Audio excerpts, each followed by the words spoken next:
மகிமை உண்டாவதாக.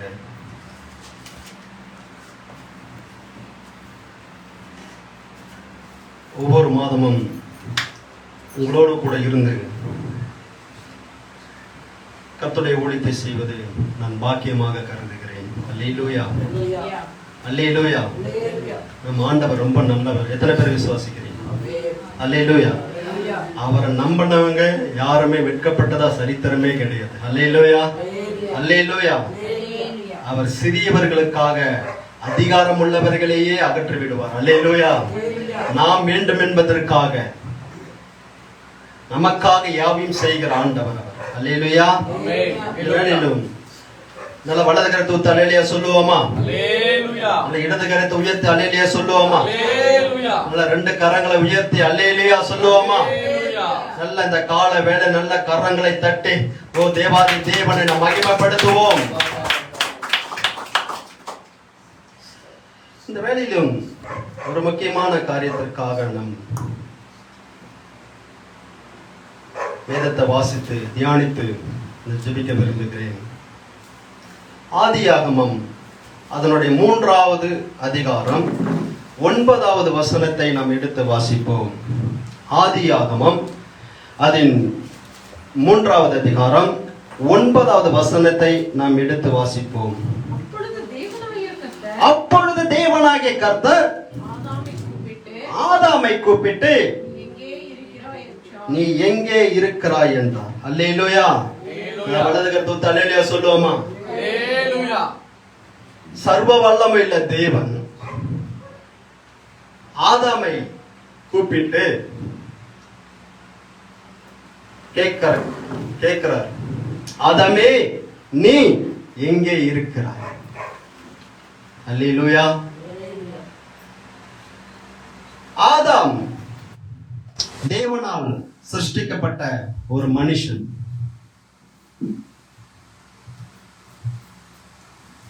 ஆதாமோடு கூட ஆண்டவர் உலாவி இருந்தார் என்று நம்ம வேதத்தை வாசிக்கும் போது நாம் அறிந்து கொள்ள முடியும். அந்த ஆதாமை பார்த்துதான் ஒவ்வொரு நாளும் ஆதாமோடு கூட எவளோடு கூட உலாவி கொண்டிருந்த தேவன்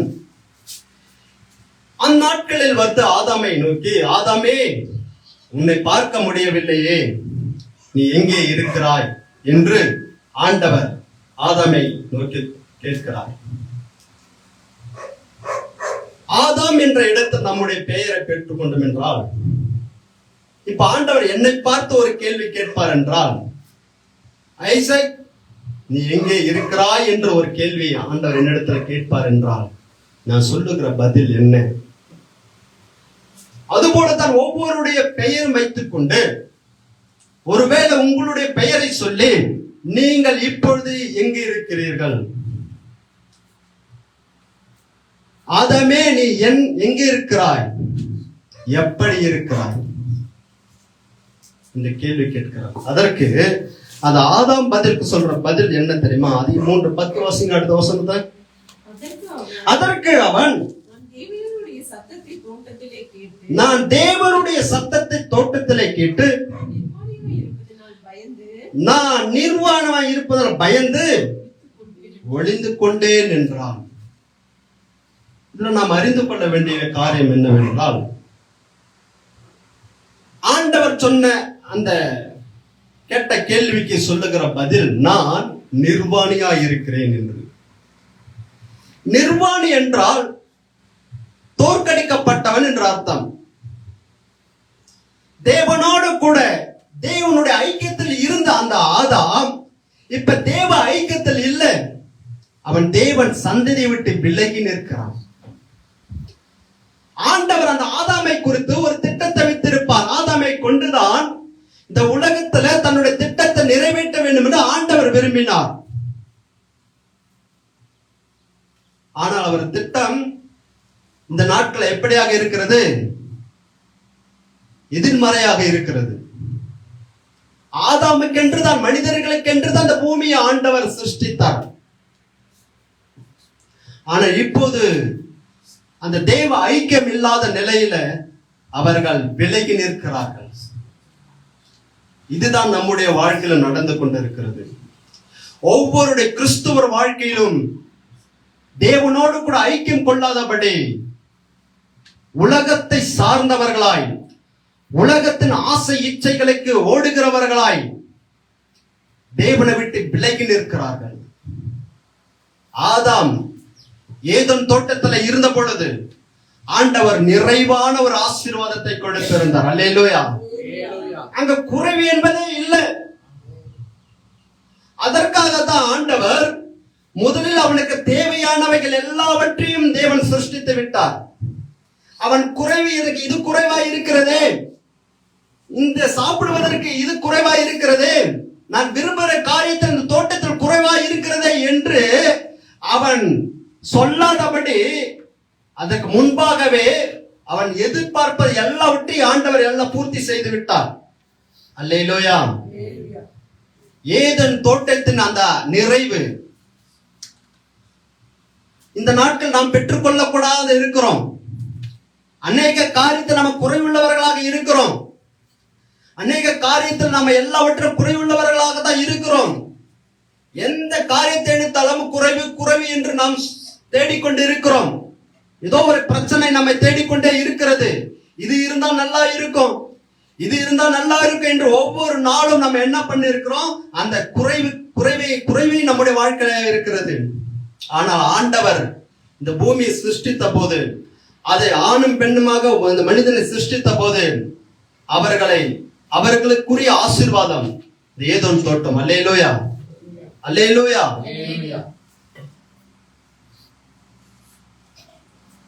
ஆதாம் ஏவாளை பற்றி நாம் எல்லோருக்கும் தெரிந்த ஒரு காரியம்தான்.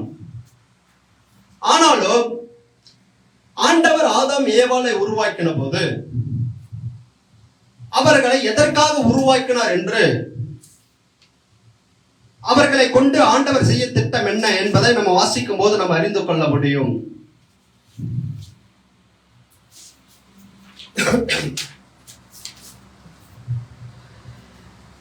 ஆதாம் ஏவாளை ஆண்டவர் உருவாக்கி போன போது நாம் எடுத்து வாசிக்கலாம்.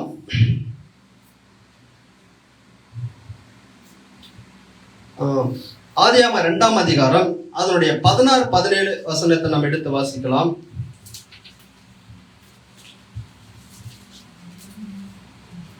ஆதியாகமம் 2ஆம் அதிகாரம் 16வது வசனம். தேவனாகிய கர்த்தர் மனுஷனை நோக்கி, நீ தோட்டத்தில் உள்ள சகல விருட்சத்தின் கனியையும் புசிக்கவே புசிக்கலாம், ஆனாலும் நன்மை தீமை அறியத்தக்க விருட்சத்தின் கனியை புசிக்க வேண்டாம், அதை நீ புசிக்கும் நாளில் சாகவே சாவாய் என்று கட்டளையிட்டார். ஆண்டவர் எல்லாவற்றையும் சிருஷ்டித்த பிறகு ஆண்டவர் தன்னுடைய ஆதாம் ஏவாளோடு கூட உலாவிக் கொண்டிருந்தார் என்பதை நாம் வாசிக்கிறோம். ஒவ்வொரு மனுஷனுக்கும் சோதனை என்பது நிச்சயம் உண்டு. யாருக்குமே சோதனை இல்லை என்று யாரும் சொல்ல முடியாது. நம்ம எப்படி பள்ளிக்கூட பருவத்திலேயோ காலேஜில் போற பிள்ளைகளோ எப்படி எக்ஸாம் எழுதி அதை பாஸ் பண்றாங்களோ, அதுபோல ஒவ்வொருக்கும் எக்ஸாம் இருக்கு. அது படித்திருந்தாலும் சரி, படிக்காத இருந்தாலும் சரி, நம்ம வாழ்க்கையில நம்ம பாஸ் பண்ணணும்னா சோதனையை நம்ம ஜெயிக்கணும். அல்லேலூயா, அல்லேலூயா. அதுதான் அந்த நாட்கள் நடந்தது. அப்ப நடக்கும் பொழுது ஆண்டவர் ஒரு டெஸ்ட் வைக்கிறார், சோதனை. அந்த நாட்கள்ல நடந்ததுக்காக என்ன பண்ண, நீ இந்த தோட்டத்தில் உள்ள எல்லா விருட்சத்தின் கனியும் புசிக்கலாம், ஆனா ஒரு மரத்தை சொல்லி நன்மை தீமை அறியத்தக்க இந்த மரத்தை கனியை புசிக்கும் நாளிலே சாகவே சாவா என்று சொல்லிட்ட எச்சரிப்பு. அதை கேட்ட பிறகு அந்த ஆதாம் ஏவாள் இது நிச்சயமாகவே இந்த எச்சரிப்பை அறிந்திருப்பார்கள். நம்ம உலகத்துல அநேக தேவ பிள்ளைகள் இருக்கிறோம். ஆனா ஆண்டவர் சில காரியங்களை செய்யுங்க, செய்யக்கூடாதுன்னு சொல்லியிருப்பார். ஆனா நம்முடைய பிள்ளைகள் அநேகமா எதை செய்யக்கூடாதுன்னு சொல்றாங்களோ அதை தான் செய்வாங்க. அதுதான் அந்த உலகத்தில் நடந்து கொண்டிருக்கிறது. இதே பார்த்தீங்கன்னா ஒரு இந்த டாஸ்மாக் கடைக்கு எடுத்தோம்னா அதுல பாத்தீங்கன்னா அந்த சாராயத்துல என்ன போட்டிருக்குங்க? மது நாட்டுக்கும் வீட்டுக்கும் உயிருக்கும் கேடு. அத நீங்க குடிச்சீங்கன்னா உயிருக்கு கேடு. நாட்டுக்கும் பிரச்சனை, வீட்டுக்கும் பிரச்சனை, உங்க உயிருக்கும் பிரச்சனை. உயிருக்கு உத்தரவாதம் இல்லை. இதை குடித்த நாளில் நீங்க செத்துடுவீங்கன்னு அதுல போட்டிருக்கு. ஆனா போட்டிருந்த பிறகும் அதை யாரும் தொடாம இருக்கிறாங்களான்னா இல்ல. அதுக்கு எத்தனை பேரு கூட்டம் கூட்டமாக போறாங்க தெரியுமா? தன்னுடைய உழைப்பின் பலனை அதற்கு செலவழிக்கிறோம். பாருங்க, தன்னுடைய உயிருக்கு உயிர் போக வேண்டும் என்பதற்காக காசு கொடுத்து அதை வாங்கி குடிக்கிறாங்க. எவ்வளவு ஒரு காரியம் தான்.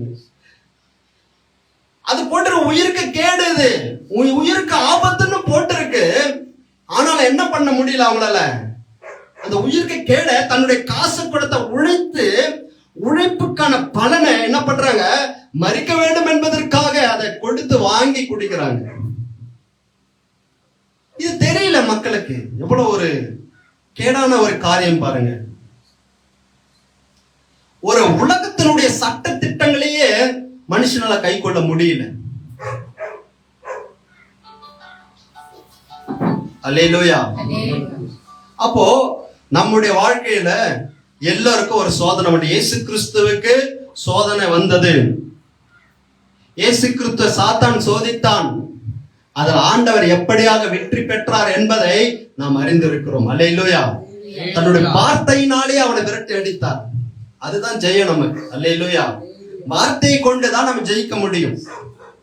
அதனாலதான் எங்கும் பிரசங்கம் பண்ணிக்கிட்டே இருக்கிறாங்க. தெய்வ வார்த்தையை சொல்லிக்கிட்டே இருக்கிறாங்க. அல்லேலூயா, அல்லேலூயா.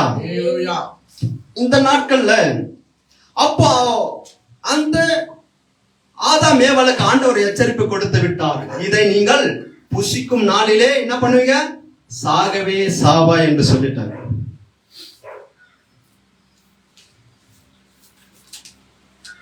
இதை கேட்டு அவங்க ஆண்டவர் சொல்லிட்டாரே, அதில் நம்ம ஸ்ட்ராங்கா நிக்கணும், அதில் நம்ம உறுதியா இருக்க வேண்டும் என்று அங்க நிலைத்திருந்தானா நம்மள என்ன பண்ணிருக்க மாட்டோம். இங்க வந்து ஆராதிக்க வேண்டிய அவசியமே கிடையாது. அல்லேலூயா, அல்லேலூயா. அதான் வலது கருத்து தலையிலே சொல்லுவோமா? அல்லேலூயா.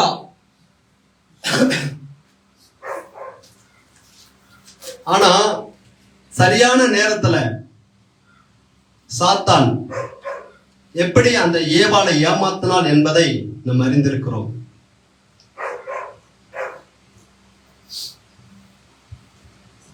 அதே ஆதியாகமம்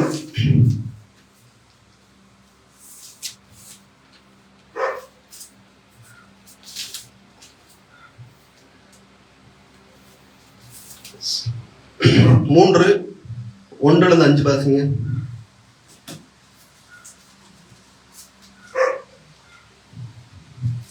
ஆதியாகமம் 3ஆம் அதிகாரம் 1வது வசனம். தேவனாகிய கர்த்தர் உண்டாக்கின சகல காட்டு ஜீவன்களை பார்க்கிலும் சர்ப்பமானது தந்திரமுள்ளதா இருந்தது.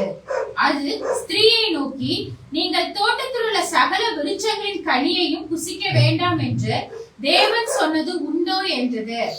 ஸ்திரீ சர்ப்பத்தை பார்த்து, நாங்கள் தோட்டத்தில் உள்ள விருட்சங்களின் கனிகளை புசிக்கலாம், ஆனாலும் தோட்டத்தின் நடுவில் இருக்கிற விருட்சத்தின் கனியை குறித்து தேவன் நீங்கள் சாகாதபடிக்கு அதை புசிக்கவும் அதை தொடவும் வேண்டாம் என்று சொன்னார் என்றார்.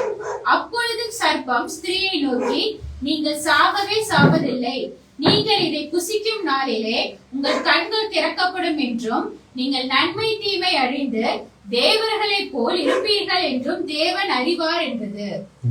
அல்லேலூயா.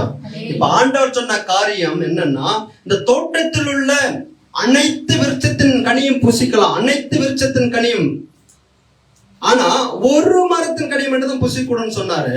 ஆனா இங்க எப்படி கேட்கிறான் பாரு, அவன் போட்டு வாங்குற ஒரு காரியம் நம்மிடத்துல கூட இப்படிதான் வஞ்சகமான முறையில நம்மளை என்ன பண்ண ஏமாற்றுகிறவனா இருக்கான். பிசாசு எப்படி நம்மளை ஏமாற்றுகிறான் என்பதை நாம் என்ன பண்ண அறிந்து கொள்ள வேண்டும். வசனம் சொல்றான், திருடன் திருடவும் கொல்லவும் அழிக்கும் வருகிறான் என்று வேறொன்றுக்கும் வரான். வேலையே வந்து பார்த்தனா நம்ம ஏமாற்றுவது, நம்ம கொல்லுவது, நம்ம திருடுவது.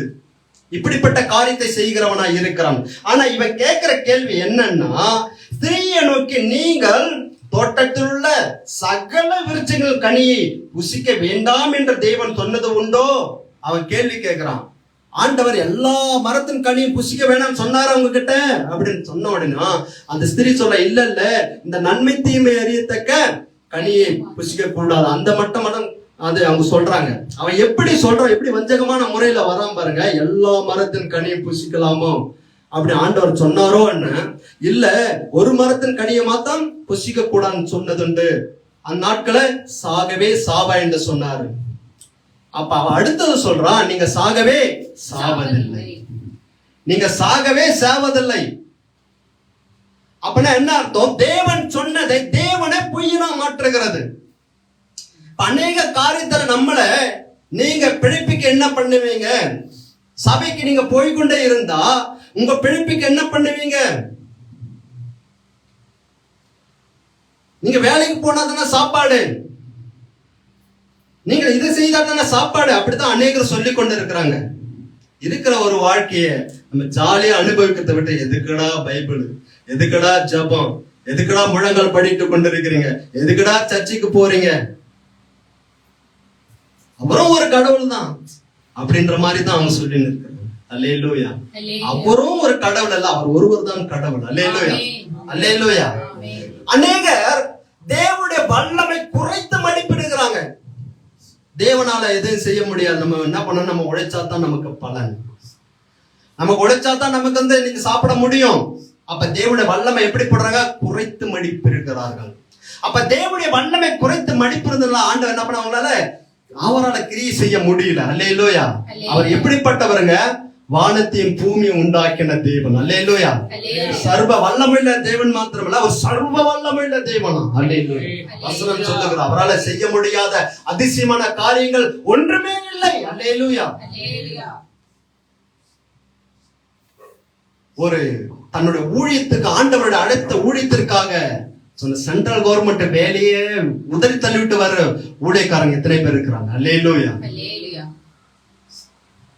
நம்மை தெரிந்து கொண்ட ஆண்டவர், நம்மை வேண்டும் என்று தெரிந்து கொண்ட ஆண்டவர் நமக்கு ஆகாரத்தை கொடுக்க மாட்டாரா? நமக்கு நம்மை காப்பாற்ற வேண்டும், இவங்க நரகம் போகக்கூடாது என்பதற்காக நம்மை தெரிந்து கொண்ட அவள் அன்புள்ள தெய்வம் நமக்கு சாப்பாடு கொடுக்க மாட்டார். அல்லேலூயா. ஒரு ஆகாயத்து பறவை, வசனம் எப்படியா சொல்லுங்க, ஆகாயத்து பறவைகளுக்கே ஆண்டவர் போஷிக்கிறவர், அதை பார்த்து விசேஷமா இருக்கிற நமக்கு போஷிக்க மாட்டாரா? அல்லேலூயா. நமக்கு போஷிப்பார். விசுவாசம் எங்கே? நம்ம எந்த இடத்துல நிக்கிறோம்? அதுதான் ஆண்டவர். ஆதாமே எங்க இருக்கிற? நான் உன்னை ஒவ்வொரு நாளும் சந்தித்து போற ஆதாமே, இப்ப எங்க இருக்கிற? காணவில்லையே. நான் உன்னை குறித்த ஒரு திட்டம் வைத்திருந்தேன், உங்களை குறித்த ஒரு நோக்கம் வைத்திருந்தேன், ஆனா இப்ப எங்க? அல்லேலூயா. அல்லேலூயா. அந்த நாட்கள்ல அவங்க எப்படி இருக்கிறாங்கன்னா, ஏன் ஏமாற்றப்பட்ட, ஏன் தோற்று போனாங்க? நிர்வாணம் இருக்கிறதுக்கு காரணம் என்னங்க? நிர்வாணம் பிறகு தோற்கடிக்கப்பட்டவன். அநேக விதத்தை நம்ம தோற்கடிக்கப்பட்டு இருக்கிறோம். தேவனோட ஐக்கியத்தை நம்ம பிரிவில வந்தாலே நம்ம தோற்கடிக்கப்பட்டவர்கள் என்று அர்த்தம். இருந்திருந்தா ஒவ்வொரு நாளும் ஜெபிக்கிற ஜெபம் நம்மிடத்துல இல்லை என்றால், இந்த 1 மணி நேரம் ஜெபம் இல்லை என்றால், ஜெபம் குறைந்து போனதுன்னா அப்ப நம்ம என்ன பண்ண? தெய்வ ஐக்கியத்திலிருந்து நம்ம பிரிந்து போய் இருக்கிறோம், விலகி இருக்கிறோம். அதனால பிசாசு வஞ்சகத்தினால நம்ம தோற்கடிக்கப்பட்டு இருக்கிறோம். தெய்வ பிள்ளைகளே, நாம் யார் என்பதை முதல்ல அறிந்து கொள்ள வேண்டும். எதற்காக ஆண்டவர் நம்ம தெரிந்து கொண்டார் என்பதை அறிந்து கொள்ள வேண்டும். பிசாசுக்கா கொடுக்கிற அந்த ஆசை இச்சைகளுக்கு நாம் எல்லாம் விலகி நிற்க வேண்டும். அவன் தந்திரமானவன் என்று வசனம் சொல்லுகிறது. அவன் தந்திரமான முறையில ஆதாம் ஏமாளை ஒன்னெல்லாம் ஏமாற்றிக் கொள்ளலாம், ஆனாலும் நம்மை ஏமாற்ற முடியாது என்ற விசுவாசம் நமக்குள் இருக்க வேண்டும். அல்லேலூயா. வைராக்கியம் இருக்கணும். எனக்கு ஒன்று நடக்கிறது என்றால், என் உயிருக்கே ஆபத்து வரும் என்றால், என் தேவனே அறியாமல் என்ன ஒன்றும் செய்ய முடியாது என்ற ஒரு விசுவாசம். அல்லேலூயா. அல்லேலூயா. அந்த விசுவாசம் நமக்குள்ள இருக்கும். இங்க பாருங்க, வஞ்சமான முறையில முதல்ல எப்படி ஏமாத்துறான். இந்த தோட்டத்தில் உள்ள சகல விருட்சத்தின் கனி புசிக்கலாம் சொன்னது உண்டோ? இல்ல. ஆண்டவர் ஒரு மரத்தை தான் சொன்னாரு, சாகவே சாவான்னு சொல்ல. ஐயோ, நீங்க சாக மாட்டீங்க. நீங்க புசிக்கும் நாள். அடுத்த வசனம் என்ன சொல்றீங்கன்னா, ஆனாலும் தோட்டத்தின் நடுவில் இருக்கிற விருட்சத்தின் கனியை குறித்து தேவன் நீங்கள் சாகாதபடிக்கு அதை புசிக்கும், அதை தொட வேண்டாம் என்று சொன்னார் என்றால், அப்போது சர்ப்பம் ஸ்திரீயை நோக்கி, நீங்கள் சாகவே சாவதில்லை. இங்கதான் பொய் ஆரம்பித்தது. அவன் பொய் சொல்றான். நீங்கள் இதை புசிக்கும் நாளிலே உங்கள் கண்கள் திறக்கப்படும். எப்படி பரவர உங்கள் கண்கள் திறக்கப்படும் என்றும், நீங்கள் நன்மை தீமை அறிந்து தேவர்களை போல இருப்பீர்கள் என்றும் தேவன் அறிவார். எப்படி சொல்றான்? உங்க கண்கள் திறக்கப்படும். நீங்க புசிக்கும் நாளிலே நீங்க எப்படி இருப்பீங்க? தேவர்களை போல. இதுக்கு முன்னாடி ஆண்டவர் படைக்கும் போது எப்படி படைச்சாரு? ஆதியாகமம் 1:26-27 வாசிங்க.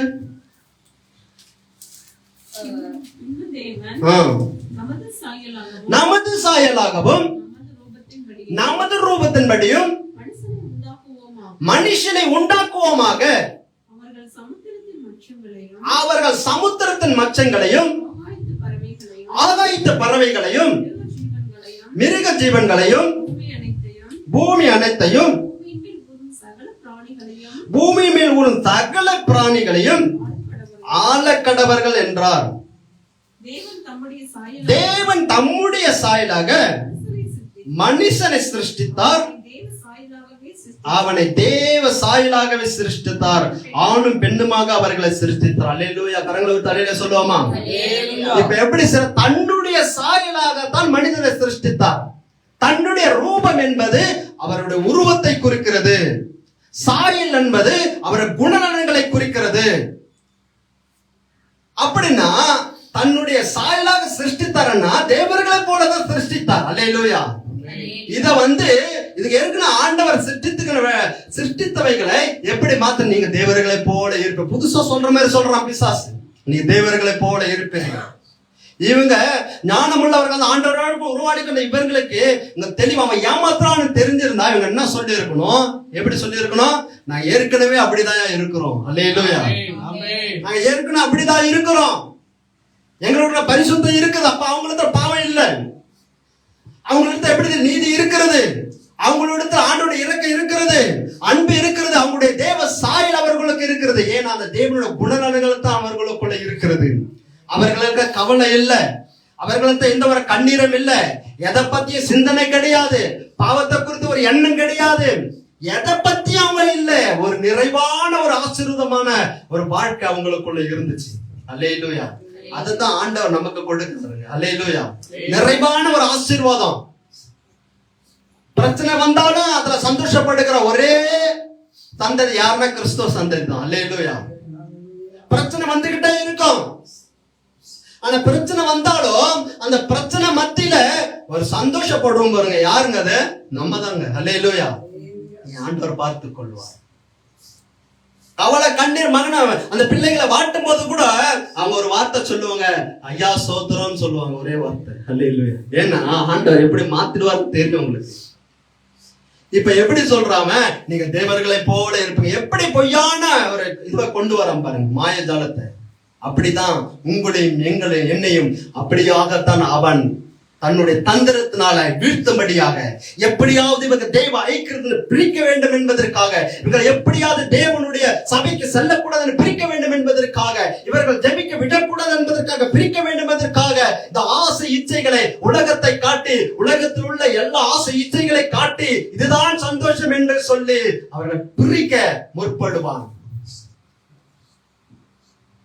ரொம்ப கவனமாக இருக்க வேண்டும். அல்லேலூயா. அடுத்ததாக அவன் சொல்லும் போது பாத்தீங்கன்னா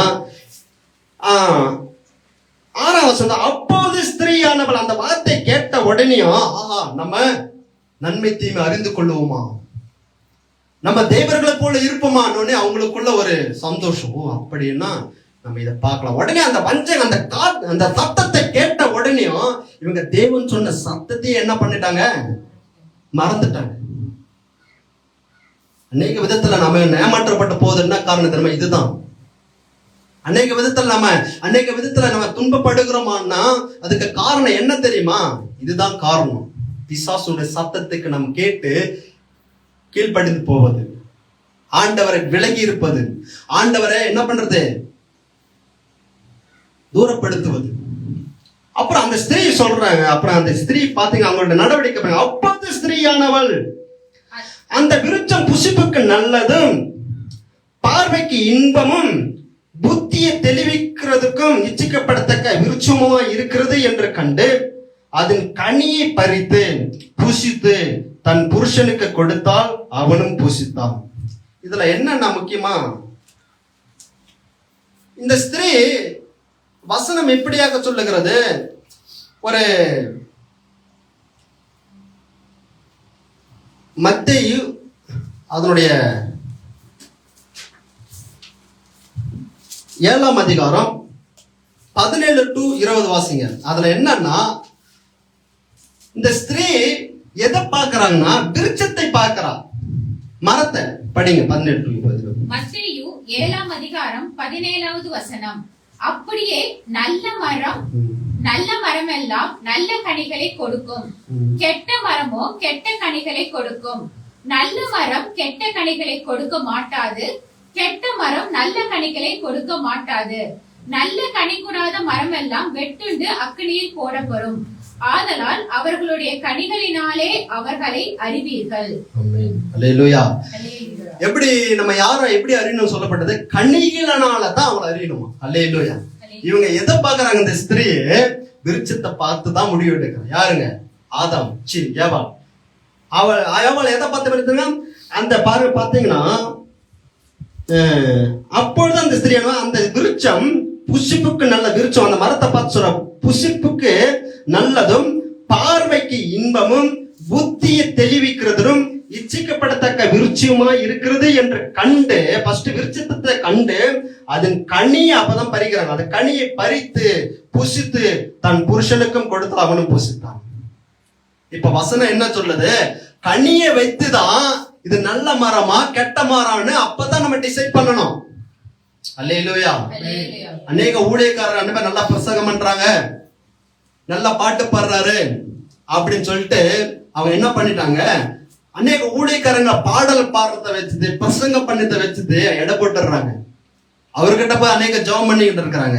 அது நல்லதுதான், ஆனாலும் அவர் கனி எப்படிப்பட்டது இருக்குன்னு பார்க்கணும். அல்லேலூயா. அவருடைய சாட்சி எப்படிப்பட்டது என்பதை நம்ம பார்க்க வேண்டும். அதுதான் முதல்ல நம்ம அறியணும்.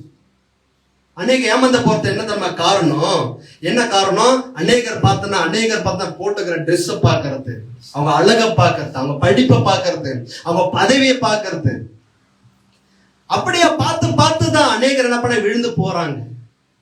இங்க விழுந்து போனது காரணம் என்ன, மரத்தை பார்த்து தான் அவங்க எடை போட்டாங்க. மரத்தை பார்த்து அதுக்கப்புறம் தான் கனியை பறிச்சாங்க. நம்ம யாரை பார்த்து கொண்டு இருக்கிறோம்? அல்லேலூயா. நம்முடைய வாழ்க்கையில நாம் அநேக காரியத்துல விழுந்து போறோமே, அதுக்கு காரணம் என்ன தெரியுமா, நாம் கனியை பார்ப்பது அல்ல, நம் மரத்தை பார்த்து நம்ம டிசைட் பண்ணுவதுதான். அதுல நம்ம அதை பார்த்து டிசைட் பண்ணதுல அநேக காரியத்துல விழுந்து போகிறோம். அல்லேலூயா. அல்லேலூயா. ஒருவருடைய சாட்சி எப்படியாக இருக்கிறது, அவன் கர்த்தருக்கு பிரியமா இருக்கிறானா என்பதை நாம் அறிந்து கொள்ள வேண்டும். எந்த மனுஷனை நம்பாதீங்க, யாரையும் நம்ப வேண்டிய அவசியம் இல்லை. நாம் அவர்களுடைய தோற்றத்தை பார்த்து நாம் டிசைட் பண்ணுவோம் என்றால், முடிவு எடுப்போம் என்றால், அது தீமையில் முடியும். நாம் தேவனை விட்டு விழுந்து போய் விடுவோம், தேவனை விட்டு விலகி போய் விடுவோம். அல்லேலூயா. அவர்களுடைய சாட்சியை பார்த்தே நாம் முடிவெடுக்க வேண்டும். வலது கருத்து தலையிலே சொல்லுவோமா? அப்ப இந்த நாட்கள்ல தேவ சாயலில் உருவாக்கப்பட்ட நாம் இந்த நாட்களை எல்லாமே இழந்து போய் நிக்கிறாங்க. எதனால? அந்த கனியை புசித்தபடினாலே. அவ்வளோ தேவன் தன்னுடைய மனிதனுக்கு எல்லாவற்றையும் கொடுத்த ஆண்டவர், மனிதன் நம்பி இந்த உலகத்தை கொடுத்த ஆண்டவர் இப்பொழுது என்ன பண்றாரு, ஆதாமை இழந்து நிற்கிறார். ஆண்டவர் அந்த வார்த்தை எப்படிப்பட்டதுன்னா, எப்படிப்பட்ட வார்த்தை தெரியுமா, ஒரு கலக்கத்தோடு ஆண்டவர் கூப்பிடுகிற வார்த்தை, ஆதாமே எங்கே இருக்கிறார்? ஆண்டவர் அந்த நாட்கள்ல கோபப்படல. ஆதாமே எங்க இருக்கிற? நான் இவ்வளவு படைச்சேன், என்னை விட்டுட்டு நீ பிசாசுக்கு அடிமையா போயிட்டியா? நான் புசிக்க வேணாம்னு சொன்னேன், அந்த பழத்தை நீ புசித்தியா? உன்னை என்ன பண்றேன் பாருன்னு அப்படி ஆண்டவர் சொல்லவே இல்லை. அல்லேலூயா, அல்லேலூயா. அவர் அப்படி கோபப்படுகிறவராக இருந்தாருன்னா இன்னைக்கு யாருமே நம்ம சபைக்கு வந்திருக்க மாட்டோம். அல்லேலூயா, அல்லேலூயா. ஒரு அன்புள்ள தேவனாய் இருக்கிறார். அதனாலதான் ஆதாமே நான் புசிக்க வேண்டாம் என்று சொன்ன அந்த பழத்தை நீ புசித்தைய இப்ப நீ எப்படி இருக்கிற ஆண்டவர் கேட்கிறார். அல்லேலூயா. இப்போ நான் வேண்டான்னு சொன்ன அந்த காரியத்தை செஞ்சீங்களே, நீங்க எப்படி இருக்கிறீங்க? உலகத்தை நேசிக்க வேணாம்னு சொன்னனே, அதை செய்யாதீங்க, அதை தொடாதீங்கன்னு சொன்னனே, அதை தொட்டீங்களே, இப்ப நீங்க எப்படி இருக்கிறீங்க? ஆண்டவர் நம்மளை பார்த்து கேள்வி கேட்கிறாருன்னா நம்ம என்ன பதில் சொல்லுவோம்? அதுதான் ஆதாம் கிட்ட, ஆதாமே எங்கே இருக்கிற? இப்ப எப்படி இருக்கிற? நான் வேணான்னு சொன்ன அந்த பழத்தை புசித்திய, இப்ப நீ எப்படி இருக்கிற? அவன் சொன்னான், நான் நிர்வாணியா இருக்கிறேன், நான் தோற்று போயிட்டேன், நான் நிர்வாணியா இருக்கிற ஆண்டவரே. இப்ப தேவனோடு கூட ஐக்கியம் இல்லைன்னா அவ்வளவு நிறைவான ஒரு சந்தோஷத்தை கொடுத்தாரு. ஒரு கவலை இல்லை, கண்ணீர் இல்லை, சந்தோஷம்தான் வாழ்க்கையா இருந்துச்சு. அதை விட்டுட்டு ஒரு ஆசை இச்சைக்கு இடம் கொடுத்து போனாங்களே, இப்ப என்ன நிலைமையில இருக்கிறாங்க பாத்தீங்களா? நிர்வாணியா இருக்கிறாங்க. பிசாசுடைய வேலை என்ன தெரியுமா? நம்மளை நிர்வாணப்படுத்துவது அவன வேலை. தேவனோடு கூட போறீங்களா? எனக்கு கொடுக்காத பரலோக ராஜ்யத்தை நீங்க பெற்றுக் கொள்ளுவீங்களா? நான் விட மாட்டேன். எப்படியாவது உங்கள் ஐக்கியத்தை, தேவனோடு கூட ஐக்கியத்தை நான் என்ன பண்ணுவேன்? விலக்கிடுவான். அந்த ஐக்கியத்தை இல்லாம ஆக்கிடுவேன் சொல்லிதான் அவன் தந்திரமான முறையில அவன் நம்ம என்ன பண்றான்? நம்மை நோக்கி வந்து கொண்டிருக்கிறான். அநேக காரியத்துல நம்ம விழுந்து போறதுக்கு காரணமா இருக்கு. தேவ பிள்ளைகளே, நாம் உணர்ந்து கொள்ள வேண்டும். இது கடைசி காலமா இருக்கிறது என்பதை நாம் அறிந்து கொள்ள வேண்டும். பிசாசான வஞ்சகமான முறையில தன் வேலையை துரிதமாய் செய்து கொண்டு இருக்கிறான். ஏன்னா அவனுக்கு தெரிந்து விட்டது இது கடைசி காலமா இருக்கிறது என்பது. அதனால முன்பு போல நம்ம இருக்க முடியாத நாட்கள்ல ரொம்ப கேர்ஃபுல்லா இருக்கணும், ரொம்ப பயபக்தியா இருக்கணும். தேவனோடு கூட நெருங்குற ஒரு வாழ்க்கை நாம இன்னும் ஆண்டவர் ஜெபித்து நம்ம பெற்றுக்கொள்ள வேண்டும். ஜெபத்தை அதிகரிக்க வேண்டும். எப்போது உபவாசத்தோடு காத்து நிற்க வேண்டும். சபையில எப்பொழுது வந்து ஜெபித்துக் கொண்டு ஆராதிக்கிற ஒரு பாக்கியத்தை நம்ம எப்போது பெற்றுக்கொள்ள வேண்டும். சபையை விட்டு நம்ம விலகக்கூடாது. அவன் சந்நிதி விட்டு விலகி போயினான் என்று வேதம் சொல்லுகிறது. அல்லேலூயா.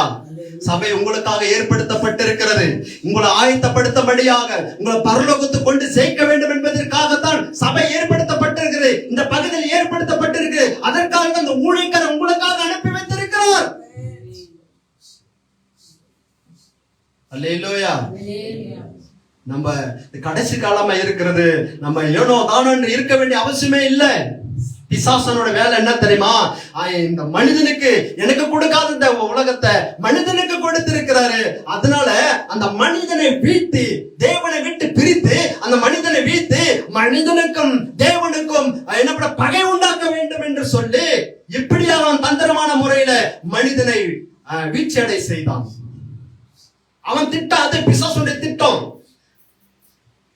ஏன்னா பாவத்தோடு கூட ஆண்டவர் மனிதனை நெருங்க மாட்டார். பரலோகம் அவன் செல்லணும்னா பரிசுத்தமா இருக்கணும். இப்ப பாவம் அவனுக்குள்ள வந்துட்டா அவன் என்ன பண்ண முடியாது? பரலோகம் போக முடியாது. அதனால மனிதனுக்கும் தேவனுக்கும் எப்பவுமே பகை உண்டாகும் என்று சொல்லி இப்படிப்பட்ட பகையை உண்டாக்க வேண்டும் என்று சொல்லி அவன் திட்டமிட்டான். ஆனா ஆண்டவர் பாருங்க, அது எப்படி ஆண்டவர் மாத்திட்டாருன்னு பார்த்தோம்னா, ஆண்டவர் என்ன பண்ணாரு? ஐயோ சரி, இவன் தான் மீறிட்டான், சரி இப்ப என்ன செய்வது? இவன் மீறிட்டானே, இப்ப என்ன செய்வது என்று சொல்லி ஆண்டவர் என்ன பண்ணாரு? ஆதாமை அப்படியே கொண்டு வந்தாரு. அதுக்கப்புறம் என்ன பண்ணிட்டார் தெரியுமா? அவர் ஒரு சந்தையை, தனக்கென ஒரு சந்ததியை எடுத்துக்கொண்டார். அதுதான் இஸ்ரவேல் சந்ததி. அல்லேலூயா. ஆபிரகாமை தெரிந்து கொண்டார், ஈசாக்கை தெரிந்து கொண்டார், யாக்கோபை தெரிந்து கொண்டார், யாக்கோபின் பிள்ளைகளை தெரிந்து கொண்டார். யாக்கோபின் சந்ததியில யூதாவை தெரிந்து கொண்டார். யூதாவின் சந்ததியில அவர் தாவீதை தெரிந்து கொண்டார். தாவீதை சந்ததியில அப்படியே பார்த்துக்கிட்டே வந்தார். அவர் யோசேப்பை தெரிந்து கொண்டார். யோசேப்பை தெரிந்து கொண்டு அவருக்கு மனைவியா நிர்ணயித்த மேரி, அதான் மரியாதை தெரிந்து கொண்டு அவர்கள் இயேசு கிறிஸ்து என்ற ஒரு ரட்சகரை பிறக்க செய்தார். அவர் மூலமாக எதை இந்த நாட்களா ஏதேன் தோட்டத்துல இழந்தாரோ அதை அவர் மூலமாக நிறைவேற்றும்படியாக, அதை முறியடிக்கும்படியாக, வீழ்ந்து போன மனிதனை மீண்டுமாக தேவனோடு கூட இணைக்கும்படியாக இயேசு கிறிஸ்து இந்த பூமியில் அனுப்பப்பட்டார். அல்லேலூயா. பிசாசுடைய திட்டம் தேவனுக்கும் மனிதனுக்கும் பகை உண்டாக்க வேண்டும் என்று. ஆனா ஆண்டவர் திட்டம் என்ன திறமை பண்ணாரு? ஆண்டவர் என்ன பண்ணாரு? அதே மனிதனுக்கும் பிசாசுக்கும் அவர் என்ன பண்றாரு? அவர் பகையை ஆண்டவர் உண்டு பண்ணிவிட்டார்.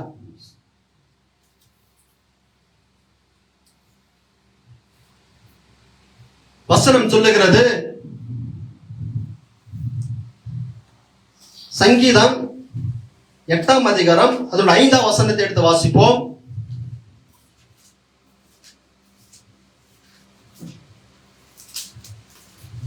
சங்கீதம் 8ஆம் அதிகாரம் 5வது வசனம். நீர் அவனை தேவதூதரிலும் சற்று சிறியவனாக்கினீர். போதும். தேவதூதரும் சற்று சிறியவன். நம்ம யாருங்க? தேவதூதரும் சற்று சிறியவர்கள் தான். பிசாசு யாரு? அவன் ஒரு தேவதூதரால் படைக்கப்பட்டவன். ஆனா அவன் பிசாசா மாறிப்போம். அப்ப அவனை விட கொஞ்சம் நம்ம கீழே தான். இப்ப கீழான அவன் சின்ன பையனா இருக்கு, சின்னவனை வச்சுக்கலாம். நம்ம சின்னவனா இருக்கிற நமக்கு இப்ப என்ன பண்ண, அவன் மேல அதிகாரத்தை ஆண்டவர் நமக்கு கொடுத்துட்டார். அல்லேலூயா. பகை எப்படி உண்டு பண்றான் பாத்தீங்களா?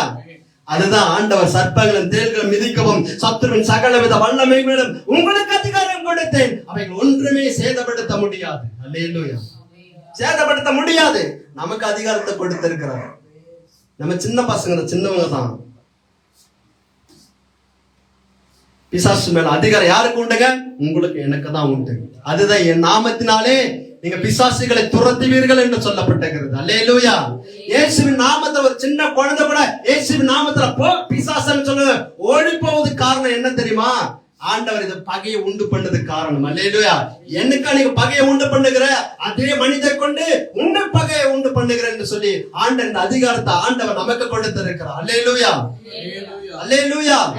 வலது கரத்தை ஊத்து அல்லேலூயா சொல்லுவோமா? இடது கரத்தை ஊத்து அல்லேலூயா சொல்லுவோமா?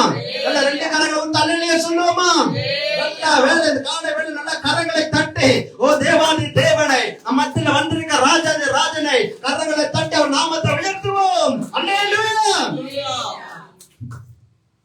ஆண்டவர் எவ்வளவு ஒரு நல்லவர் பாருங்க. நம்ம என்னத்தான் துரோகம் செய்தாலும், ஆண்டவரை விட்டு விலகி போனாலும் அவர் நம்ம எப்படி விட்டவே மாறுறாரு பாருங்க. நம்ம தேடி வர்றாரு பாருங்க.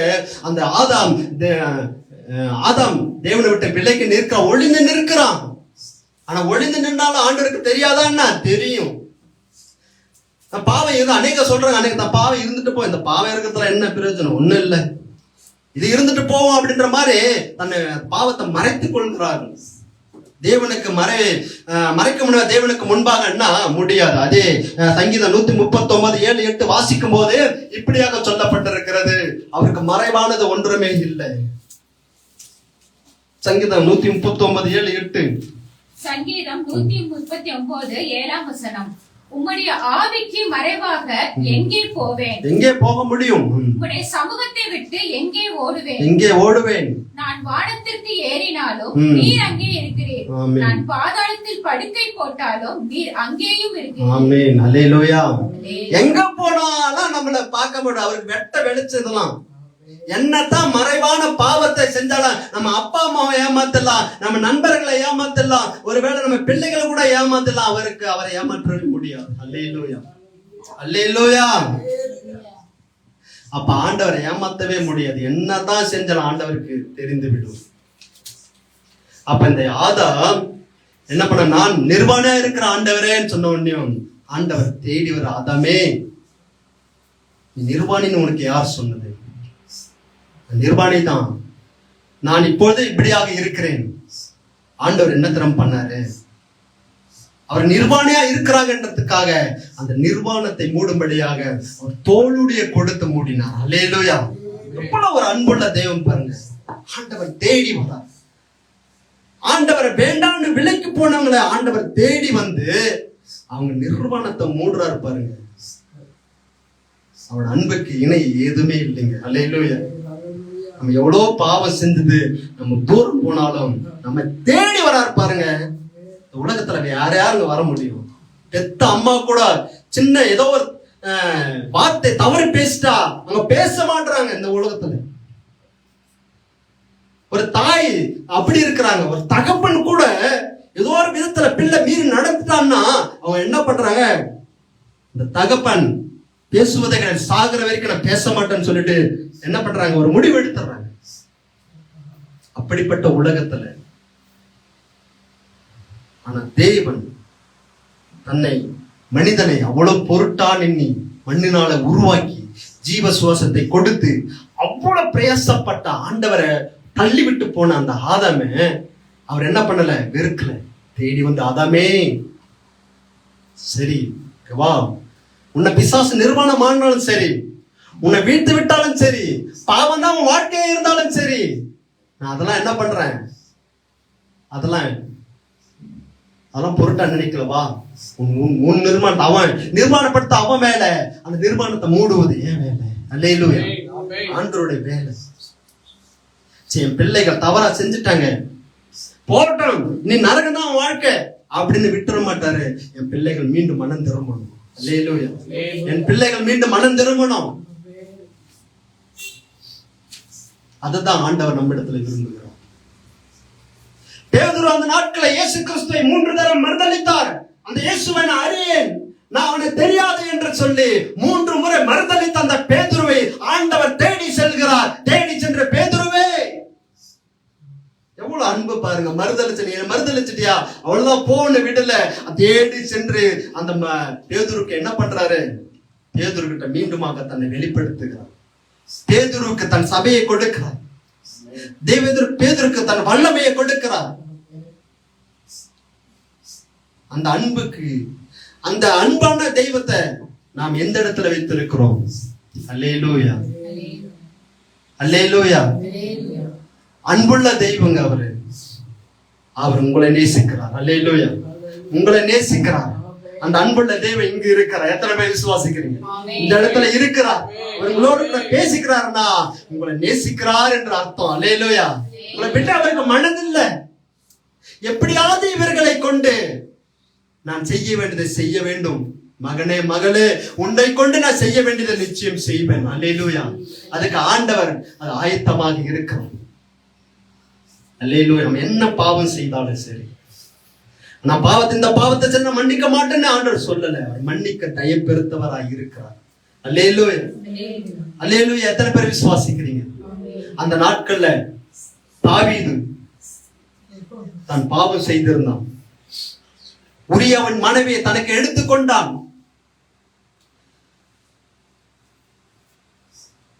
அவளை கெடுத்து போட்ட பிறகு இது மகனுக்கு, அவனுடைய புருஷனுக்கு தெரியக்கூடாது என்பதற்காக அவனை கொன்று போட்டான். இப்படிப்பட்ட பாவத்தை செய்த தாவீது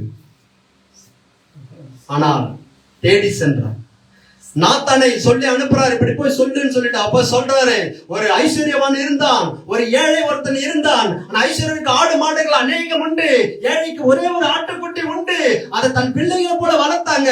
ஆனா என்ன பண்ணான் தெரியுமா? அந்த ஐஸ்வர்யவான் தன் வீட்டுக்கு வந்த ஒரு விருந்தாளிக்காக அவன் என்ன பண்ணா, அவன் ஆட்டை அடிக்கிறது மனதில்ல, இந்த ஏழையில் இருந்த ஒரே ஒரு ஆட்டை எடுத்து அடித்து அவன் சமைத்து போட்டான் என்று சொன்னான். அப்படிப்பட்ட உடனே தாவீதுக்கு என்ன வந்ததுன்னா, அப்படிப்பட்டவன் இங்க இருப்பான் என்றால் அவனை நான் கொன்று போடுகிறேன் என்று சொன்னான். தாவீது, அந்த மனுஷன் வேற யாரும் இல்லை, நீதான் என்று சொன்னான். அந்த மனுஷன் வேற யாரும் அல்ல, அந்த பாவத்தை செய்த மனுஷன் நீதான் என்று என்று சொன்னபோது தாவீது என்ன தெரியுமா பண்ணாரு? ஐயோ நானா என்று சொல்லி அந்த தாத்தான் கிட்ட போய், இது யாருக்கிட்ட சொல்லிடாத, நீ யாருக்கிட்ட சொல்லிடாத, நான் உனக்கு பணம் தரேன், உனக்கு என்ன வெகுமதிகளை தரேன் அப்படின்னு சொல்லிட்டு தன் பாவத்தை மூட அவன் நினைக்கல. உடனே என்ன பண்ண தெரியுமா? ஆண்டவர்கிட்ட சரண்டர் ஆயிட்டார். அல்லேலூயா. அவனோட மனப்பாங்கு ஏன் ஆண்டவர் தாவீதுக்கு தன் இருதயத்துக்கு ஏற்றவன் சொன்னார் தெரியுமா? அவர் பாவத்தை மறைத்து போட விரும்பல. அந்த தாவீது பாவம் என்று உணர்த்தப்பட்ட போது ஆண்டவர் சரண்டர் ஆயிடுவார். அதனால தன் இருதயத்திற்கு ஏற்றவனாக தாவீதை ஆண்டவர் கண்டார். அல்லேலூயா. அதுபோலதான் இந்த நாட்கள்ல நாம் எப்படிப்பட்ட பாவங்களை செய்திருப்போம் என்றால், தேவனுடைய சமூகத்தை விட்டு நாம் ஒரு வேளை விலகி போயிருந்திருக்கலாம். தேவனோடு ஐக்கியம் கொள்ளாதபடி அநேக காரியங்களை, தேவனுக்கு விரோதமான செயல் நமக்குள்ள இருந்தாலும் சரி.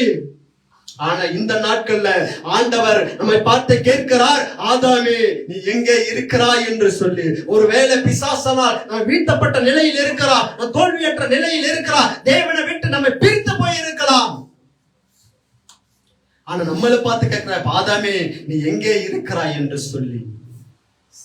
தாவீது சரண்டர் ஆனது போல இந்த நாட்களை நாம் சரண்டர், ஆண்டவரே நான் செய்த பாவத்தை மன்னிங்க, இனிமே நான் செய்ய மாட்டேன் என்று சொல்லி நம்ம சரண்டர் ஆயிட்டோம்னா ஆண்டவர் மன்னித்துடுவார். அல்லேலூயா.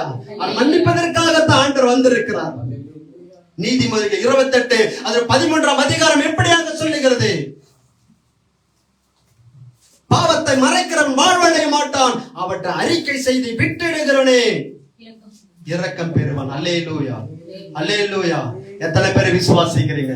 நம்மத்தில் ஆண்டவர் இருப்பது உண்மை என்றால், ஆண்டவர் உங்களோடு கூட பேசினது உண்மை என்றால், இன்று நீங்க சரண்டர் ஆகணும். ஆண்டவரே நான் மன்னிங்கப்பா, இனி உங்க சமூகத்தை விட்டு நான் விலக மாட்டேன் ஆண்டவரே, நீங்க சமூகத்தை விட்டு நான் போக மாட்டேன் ஆண்டவரே, நீங்க எனக்கு வேணும். எத்தனை பேர் விசுவாசிங்க? எழுந்து நிற்போமா? ஹல்லேலூயா, ஹல்லேலூயா, ஹல்லேலூயா. ஓ ஹல்லேலூயா. ஒரு மன திரும்புதலோடு கூட இன்று நாம அப்பத்தையும் ரசத்தை நம்ம புசிக்க போகிறோம். ஆண்டவரே இனி நான் எவ்வளவு பாவங்களை செஞ்சிட்டப்பா, நீ விரும்பாத காரியம் எனக்குள்ள இருந்திருக்க ஆண்டவரே. ஆண்டவர் சமூகத்தை விட்டு நான் தூர போனேன், பிசாசான